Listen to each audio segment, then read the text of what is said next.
Hi guys, I'm Owens, one of crowd1 leaders.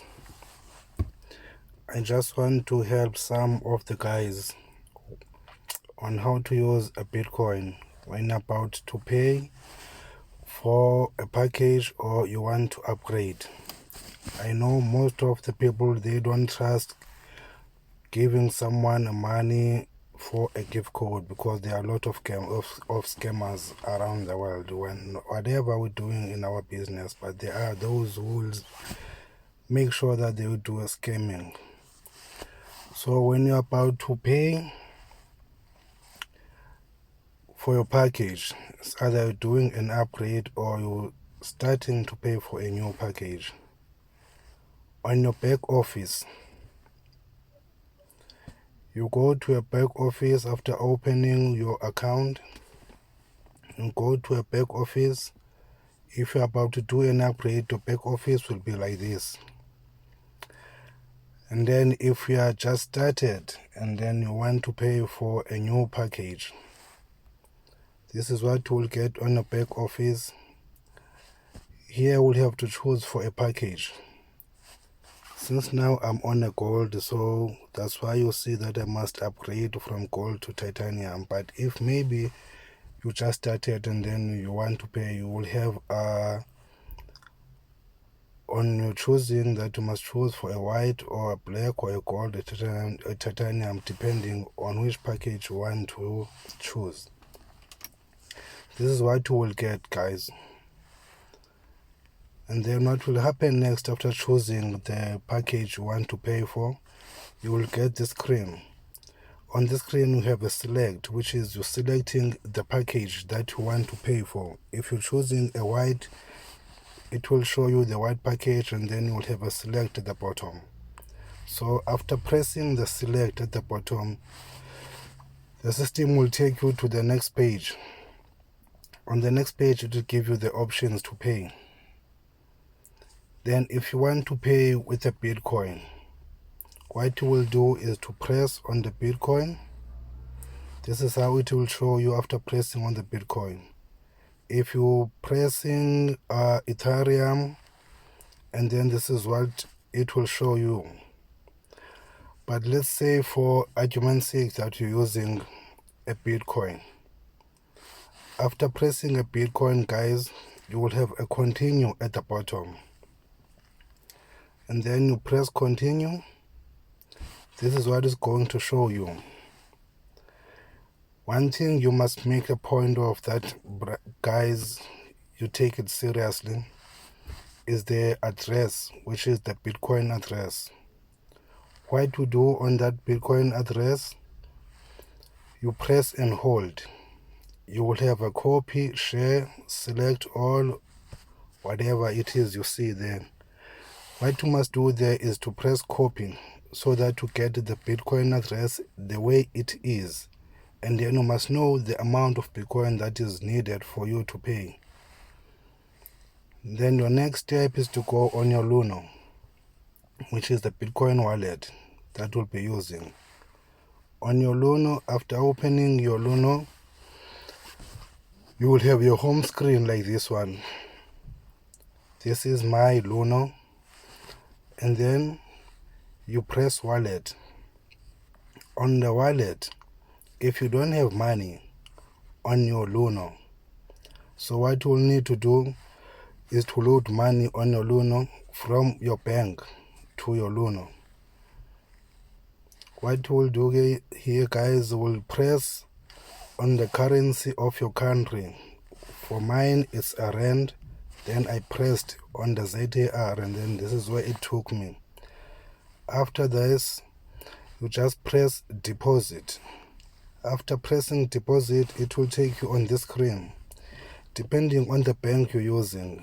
If you're using FNB, you will press FNB. If you're using a Standard Bank, you will press Standard Bank. If you're using a different bank other than these ones, then you will press on the another bank. Let's say you press there a Standard Bank for argument's sake, and this is where it will take you how much you would like to deposit. Let's say for instance here when depositing 3,000 rands, you punch in your money, the amount that you want to deposit, which is 3,000 rands, and then you press next after. After pressing next there, this is what you will get. The details that you will put on your bank when you're making a deposit to Luno, which is the recipient name, that is Luno, the bank, it's Standard Bank, the account number there, and then you see the branch and the type of the account. At the bottom you see that there's a reference, which is still on the top of the page. That is the reference, which is, these are the details that you will put on your bank app when you want to do that deposit.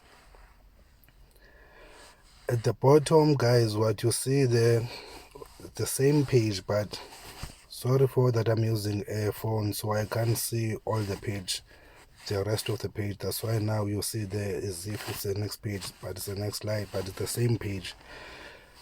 You do the deposit on your bank using your app, and then you go there. At the bottom it says I've made the deposit. You press I've made the deposit.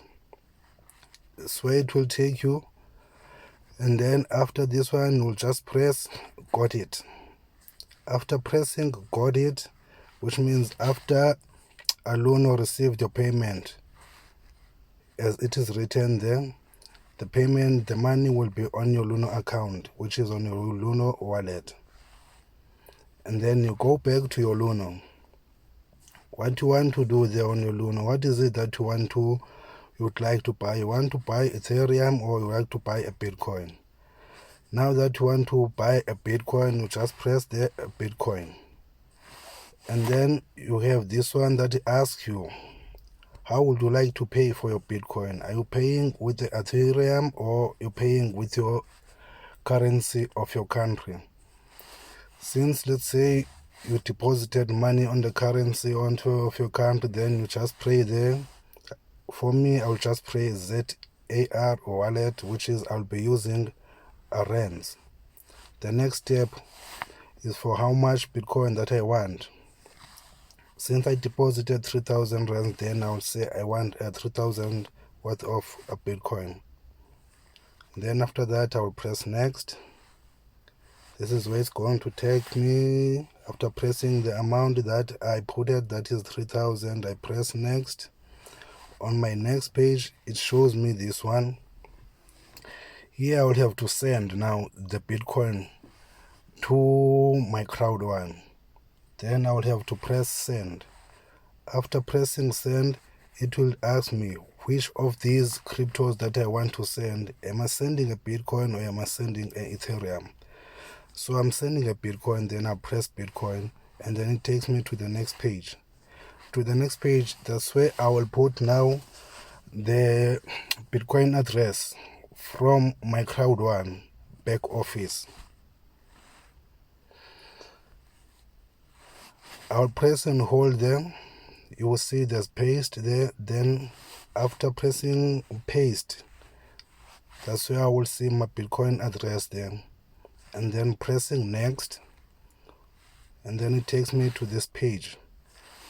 On this page, then I will have to put the amount of Bitcoin that I need to pay. And then after putting the amount of Bitcoin, I'll press next. For argument's sake, let's say Bitcoin that I want to use to pay is 0.231. But because Bitcoin is fluctuating, it's going up and down, don't put the exact Bitcoin that was needed on your crowd1. Put a little bit more so that if it happened that your Bitcoin value went up, your payment won't be discarded. It will went through. And then after that, you just press next. And that it is, guys. Thank you. Enjoy.